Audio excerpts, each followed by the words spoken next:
For 150 million years, water has been writing this book beneath the Yucatan Peninsula. Today, at last, we are beginning to open it. But its story is far from over. Because as we learn to read its pages, we are also writing new ones. When the caves finally became flooded, thousands of years of human and natural history were sealed beneath the water. But the water kept writing.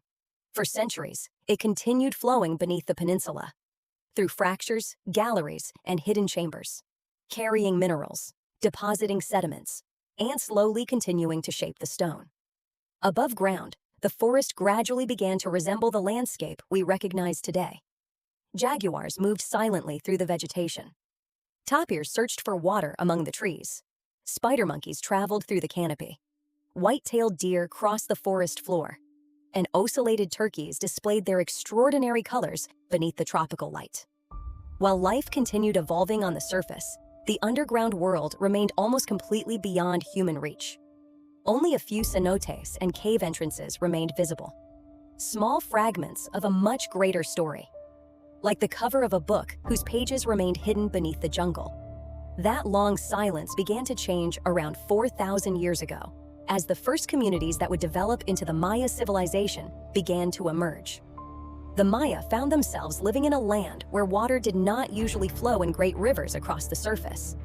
Instead, it emerged from the rock. It appeared inside cenotes. It collected in caves and underground chambers, and then disappeared once again beneath the limestone. Cenotes became essential sources of life, but they were never understood simply as wells. The Maya could approach their entrances. They could walk into dry or partially flooded chambers. They could see stalactites, stalagmites, and vast rooms disappearing into darkness. They heard the echo.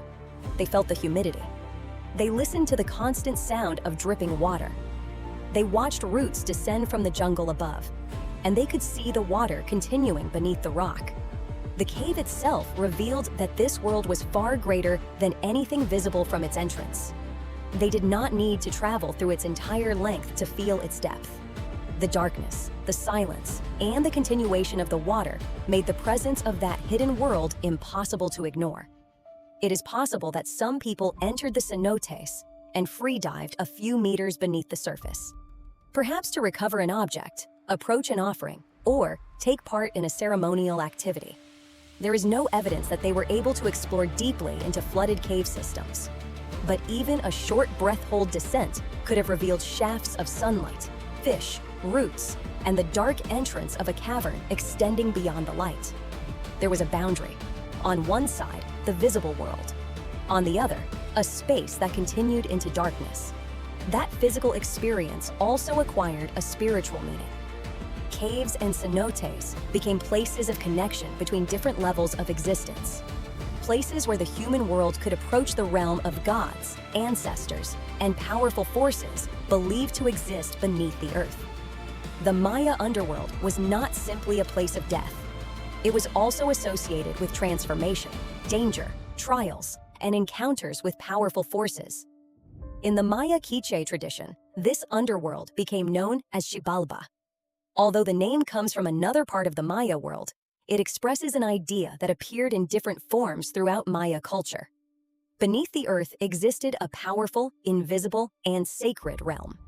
Water was also connected with Chak, the deity associated with rain. Rain nourished the forest. It entered the limestone, it filled the cenotes, and continued its journey through the caves below. For the Maya, water did not simply appear inside a hole in the ground.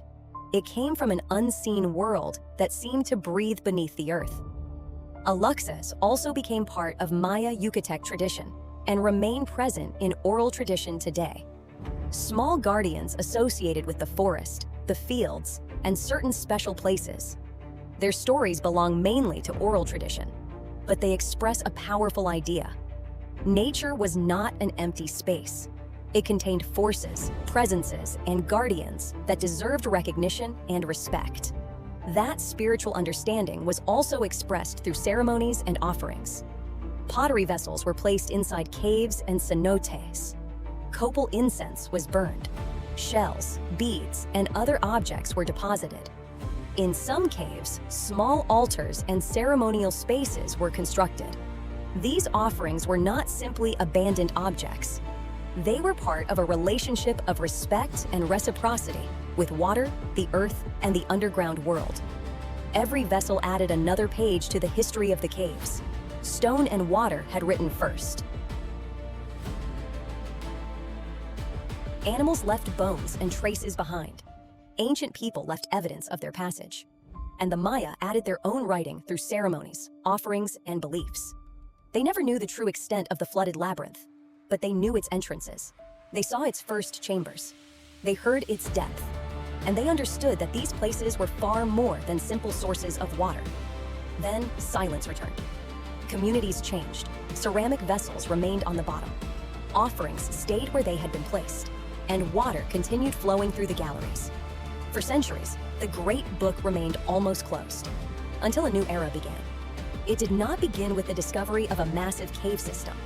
It began with a question. What existed beyond the light visible from the cenote?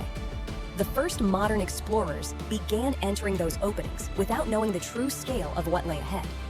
First came chambers, passages, and galleries. Then came exploration lines and the first maps.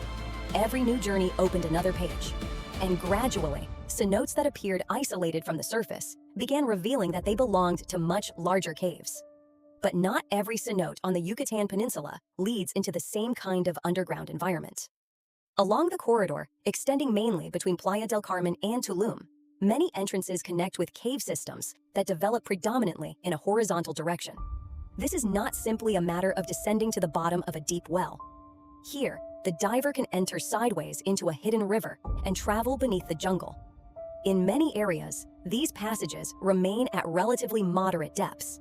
A diver can cover significant distances through tunnels, chambers, and passages, extending for kilometers beneath the surface. That characteristic influenced the way these caves were explored. It influenced the development of equipment, the evolution of diving techniques, and the way divers would eventually be trained to enter this world. And this new era is still being written. Equipment continues to evolve. Techniques continue to improve.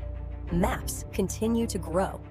And our way of understanding, teaching, and protecting these caves continues to evolve with them. At Lily Dive, training does not end with mastering the equipment or earning a certification. It also means developing autonomy, judgment, awareness, and respect.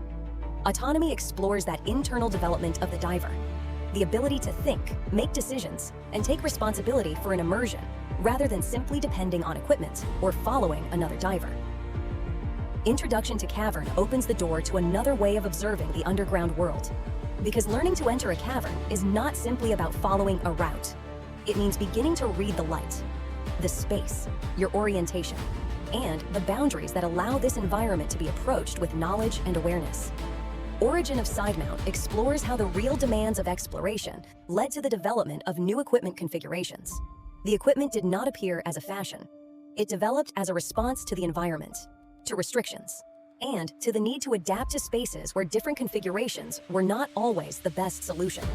Evolution of Sidemount continues that story, because no technique remains unchanged. Equipment evolves, procedures are refined, and every generation incorporates new experience into the way the underground world is explored. And this series on 150 million years of history allows us to look even further back, to understand how this territory was born, how water transformed the stone, how the caves evolved, and how nature and human beings gradually left their memory within them. It is all part of the same culture, because a cave is not simply a place through which a diver can travel. It has an origin, a history, a relationship with water, a natural and human memory, its own way of receiving light, its own silence, its own depth, and its own character. Learning to travel through a cave also means learning how to interpret it. That is why, at Lily Dive, we want to continue enriching this culture with history, geology, exploration, technique, philosophy, nature, conservation, and memory.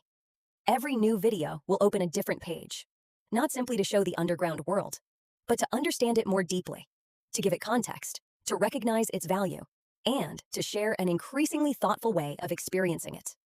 Water began writing this book long before we existed. Today, we have begun to read it. And at Lily Dive, we will continue sharing the pages that help us understand this world more deeply. Because we, too, are writing the history that will one day tell the story of our own era.